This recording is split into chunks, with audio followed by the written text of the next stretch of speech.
হাতে যেটা আমি হাতে কিন্তু মাঙ্গলিক দোষও ক্রিয়েট করছে এবং জন্মছকটাও দেখব।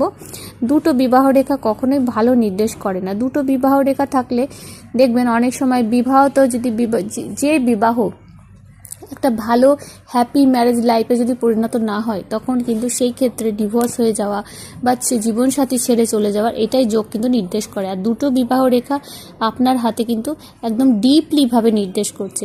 অনেকজনের হাতে বিবাহ রেখা থাকে যাদের বিবাহ রেখা এইভাবে ঝুঁকে যায় হৃদয় রেখার দিকে, তখন কিন্তু সেইখানে মানে সঙ্গী বিয়োগ বা স্বামী স্ত্রী বিয়োগ মানে ছেড়ে চলে যাওয়া।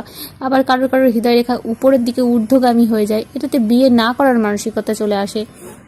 আবার কারোর কারোর বিবাহ রেখা এইভাবে যায়, দিয়ে দুটি শাখা রেখা এরকমভাবে বেরিয়ে যায়। এটা এই বিবাহ রেখাটা কিন্তু খুব মারাত্মক বিবাহ রেখা, কারণ একটার সাথে বিবাহ সম্পর্কে যুক্ত হওয়ার পরেও একটা বাইরে আর একটা সম্পর্ক কিন্তু তৈরি হয়।